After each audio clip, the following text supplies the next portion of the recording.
Hey friends, welcome back. Today we're gonna talk about a topic that resumes the reason behind information security. Why we are doing information security? Good question. It's to mitigate the risk. What's a risk? How to manage the risks? And what are the different elements that are involved into choosing what kind of controls we should implement and what we should be doing about the risk.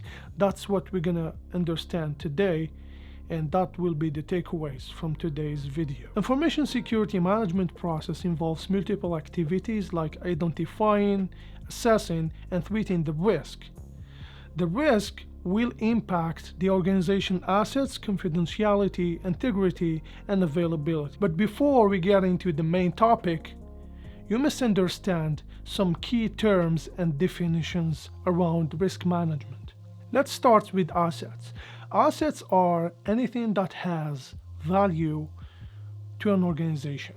A vulnerability is the absence of a safeguard or protection, but at the same time is any weakness that's present on a system. A threat is anything that can cause damage to an asset. An exploit is an instance of compromise. The threat agent is the person or the process that will carry out the action of compromising the system or causing damage. A risk, on the other hand, is the probability that a threat will happen. Controls are safeguards and measures put into place in order to prevent a risk or to remediate to a risk after it happened. Now that you have an understanding of the key terms and definitions you need, let's get into risk management. Risk management has four main steps. The first step is risk identification, where we identify the value of the assets we have and the different risks that we are exposed to.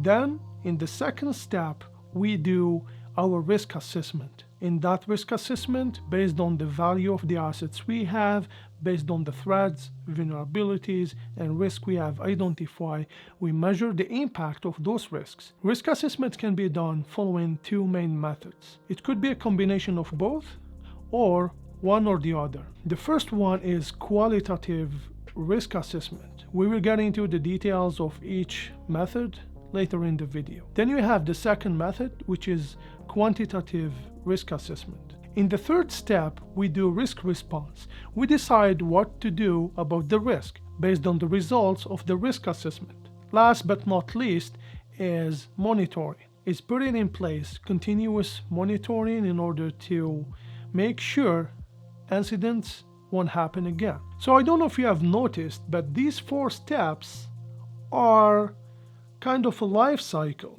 You identify the risks, then you assess the risk, and then you find a solution to it when you do the response, but then you keep monitoring and make sure you are protected. Let's go back to the first step of the risk management process and talk about the risk identification. How are we going to identify risks? Risks can be identified following different methods, but also using different sources of information. The sources from where you can get information that can be fed into your process and help you identify potential risks that may impact your business can be public press, could be audit reports, penetration reports, vulnerability assessments, but can also be disaster recovery testing or business continuity plans where you can identify risks that may impact, for example, your data centers. Another interesting source of information is threat intelligence. Something that usually is neglected is doing interviews with the subject matter experts within your organization, because they have an insider view and they can give you details on what's going on in the different IT areas, the ones that you don't have clear visibility on, and that will help you understand the business but also identify risk that you were not aware about. One key component to highlight is that the risk management process must be aligned with the business. Why? Because it doesn't make sense to identify risks then don't have the support of the leadership to mitigate to those risks. So same thing, information security again is an organizational process. It's not just technology. Now that you have an idea about how to identify risks, let's talk about how you assess the identified risks. The first method is the qualitative method.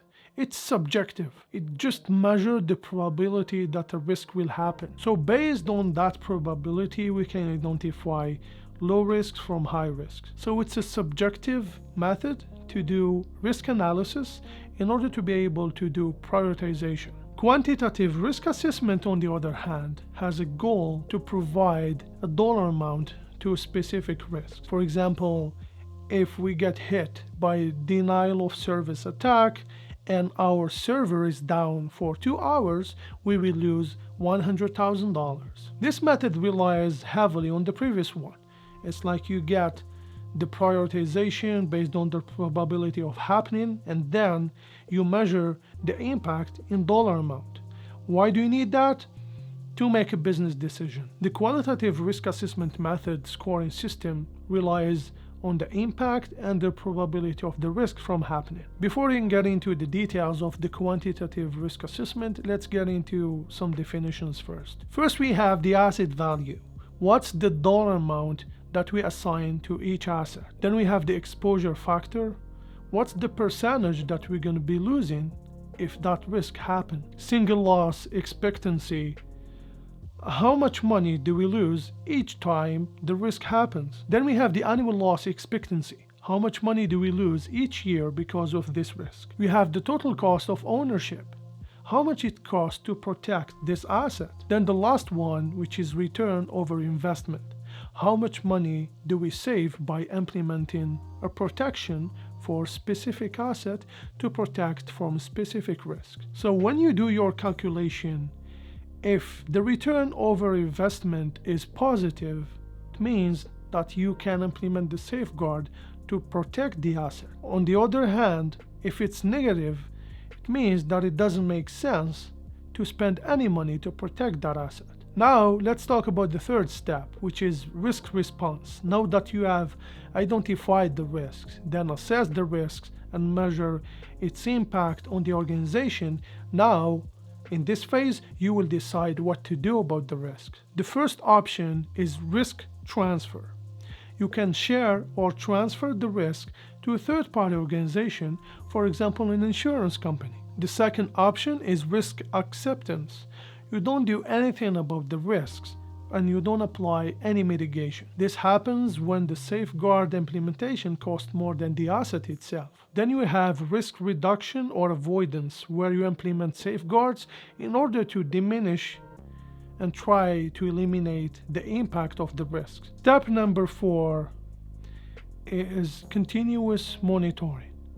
Implementing a control to mitigate the risk that was identified today is something acceptable, but it doesn't mean that that same control will be effective forever. Because of this, risk management should be a continuous process where you always identify new risks and assess the known risks that you already identified on the previous exercises.